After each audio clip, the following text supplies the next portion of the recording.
Welcome to the BriteVibe podcast. At BriteVibe, we believe everyone deserves to be happy. But in today's world, everywhere you turn, there is division and negativity. At BriteVibe, we have created a global movement to bring 8 million people together who are inspired to live bright, live bold, and share bright vibes. Alone, it can be hard to change, but together we can change the world. Welcome to the BriteVibe podcast. Well, Nick Jonsson, welcome to the BriteVibe podcast. So happy to have you on today. Thank you so much, Matt. Yeah. So your background, you have a book called Executive Loneliness, and we're going to dive into that today. You also run kind of an executive network, a network for executives to support them and help them. But what's kind of your background, your professional background? What kind of brought you into this space? Well, I worked in PR, marketing, and advertising, and worked up my career that way. But then eventually I became a general manager, managing director. And then I was heading up actually a fashion company at one stage in Southeast Asia. Mm-hmm. And then I was also managing in the medical industry, eventually managing hospitals and clinics again as a general manager. So that's the career path, running and leading teams basically.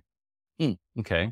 And then, so in your book, it talks about executive loneliness, but really this was your own path, right? You were an executive, you experienced the things that we're going to visit about today, which today on the show, we're going to talk about depression. We're going to talk about suicide. We're going to talk about isolation. We're going to talk about, you have a very unique perspective in that you talk to leaders daily of companies. And when we say leaders, obviously you're talking to usually the CEO or the owner of a business, but this really applies to anybody. I feel like this depression, isolation, loneliness really applies to anybody especially in business, but anybody really in the world, right? This is a weird time that's almost, I have a lot of guests on the show. It's like a pandemic, like loneliness, depression, and isolation's like a global pandemic that we're experiencing right now. And I've lived 50 some years on this earth.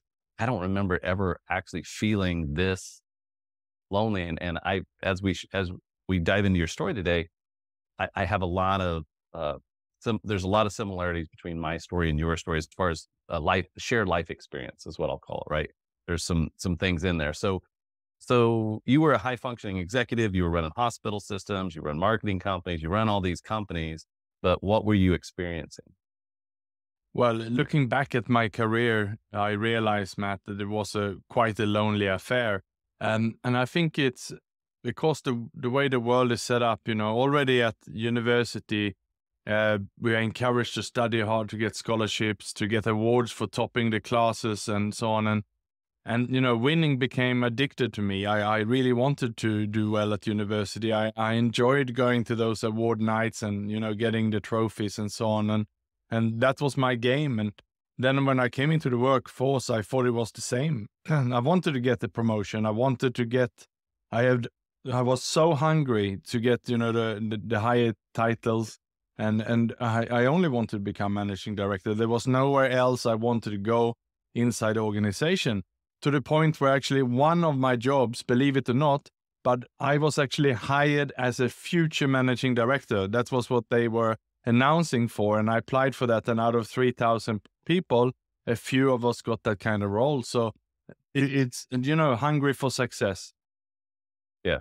And I think you're describing a very typical, especially for men, but I know a lot of women are driven that way too, right? And it's a very, that's a societal thing that I think especially people around our age grew up with this, I've got some friends that call it the Mercedes 80s, right? So if you were growing up at any point in your adolescence or young or adolescence in the 80s, you were, the Gordon Gekko mentality. It was like you were supposed to, go to college, get a degree, get out, be driven, go to the top so that you could have the nice house and the nice cars and all this stuff. I'll let you tell the story, but where did it lead you? Right? Yeah. So having that mentality in the workplace, if you work much harder than everyone else and you're putting in the effort, so when people go home and maybe have some fun with the family, and if you continue to work, or all you do is socialize or network and do everything to get your career forward and educate yourself, then most likely that's what you're going to get. But that many times also unfortunately means that you have to step on toes of other people and colleagues, and it's quite selfish. And that is what I didn't realize. And once I found myself at the top, I wasn't happy. I wasn't happy. And then you're wondering, I gone through all this work over all these years. Now I am where I want to be. Now what? And and that's really what puzzled me and it really made me insecure. To add to that, I was also twice laid off from senior positions. Once because of a conflict, the second time because of merger and acquisition. And then you also wonder, okay, I put in again all this work. I really loved my job, and suddenly you laid off from these roles, and then you have to start all over again. And that was not something that I was mentally prepared for. Mm-hmm. And so when you say you weren't mentally prepared, so I guess how did that show up? How did that manifest, not being mentally prepared for that? Well, I think in my case, and I know for many others also, is that we sort of define ourselves in the job. We have the business card and all the perks that comes with that. And once that's taken away from you, again, you sort of lose a part of your identity. And linking back to what I just described before, perhaps many of us are what I talk about, anxious overachievers, and so we're working so hard to get this and to fill some gap inside us. And when that gap is met, then we're not happy there either. But then if it's pulled away from us, then, we get completely lost. And that's what happened to me. I didn't know how to explain it to anyone in my surrounding once I was laid off. I had no words. Mm-hmm. So let's get into because, we've been talking about kind of the darker side of the experience, but then in your book, Executive Loneliness, what are some of the things that you outline to help us not carry the burden ourselves, I guess? What are some of the things you share? Yeah, happy to talk you through them. And let me share why I also can do that, because as I then gave my talk also, because people heard me on radio, they called me and said, can you come and talk to us about this? And the Women Association in Singapore wanted me to come and give a talk. And then it was all the chambers of commerce. I think I spoke to almost all the chambers of commerce around and gave my talk. And everyone had the same question after my talk. Well, that's great for you. You had an alcohol problem, and that's where you really got the best help in the year. What do I do if I'm not an alcoholic? Where should I get my help? And as I had that question the whole time, I didn't want to tell people to go out and drink until you have a problem, so you can go in and get that beautiful support. Right. So that's why I thought I better. So that's when I started to analyze, what would be the steps? What are the steps I've taken here to really, get well, and removing the alcohol part, which not everyone has an issue with. And that's what I wrote in my book. And I wrote the 5 steps. So most recovery program have 12 steps, but the summary that I wrote was the 5 steps there. And I'm happy to Matt to just talk you briefly through them. Yeah, let's go through them. Yeah. So the first one, and this can be a shock for people if they haven't done it before. The first one was taking stock. Mm-hmm. And if you think about a business owner, or if you have a shop, you'll do an audit, a stock take once a month or a quarter, at least once a year to know what's there. But how often do we do an honest audit of ourselves? How often do we get out a pen and paper or a spreadsheet and write everything down? I'm overweight, I have an alcohol problem, I have some broken relationships, and list them. And in my case, I had not spoken with my sister for a while. I had something going on with the neighbors, and I had resigned from some jobs. It was unsaid things, and there was all these things that was giving me pain and inside me, and I had to write that down. And I did that then with a sponsor, but you can do it with a coach or a mentor or a friend, and just get everything down on paper. Mm-hmm. And so really kind of being real with I kind of, when I was writing my notes, the things left undone, kind of like what the relation. I'm assuming that the relationships were probably the most painful part of that, because that's where it's usually the most painful, right? Especially unspoken or I've got some of those as you were speaking. I was like, yeah, I've got a couple of things that I probably should address in that area that I haven't, that I've just let set there, right?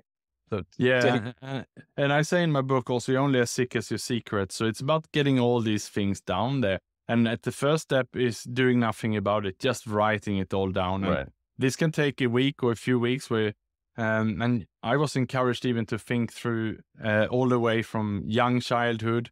I dug out, old school photos, looking at the picture of everyone, finding the name list, thinking, Had I said something to someone who had hurt them? Was it something that was I bullied? Had I bullied someone? And really, so it's a proper inventory. And I wrote about 80, 90 things on this list. I've heard others have written up to 400 items. Wow. So this isn't a couple things that you write down that you think about that have happened in the last year. This is like an inventory of the relationships you've had in your life. Yes, not only relationships, also the issues you have. If you have a credit card debt and you have issues with whatever there are, everything basically that can give you a harm or give you an issue or should be written down here in the first step. And then as we move over to the second step, then is add another column on the paper or in the spreadsheet and start writing, who can I talk to this about, asking for help here. And that was just without starting to do that, but just writing it all down there. Okay. And so that's kind of who can help you navigate this, or who can help you exactly understand or even work through, just like you're doing with me, kind of thinking about the deeper levels of, and it really sounds like it's like anything at all that's causing any type of internal conflict, you want to write it down, right? Anything you feel guilty about, anything you feel shameful about, anything that you would not want to tell somebody else, this is what you're writing down.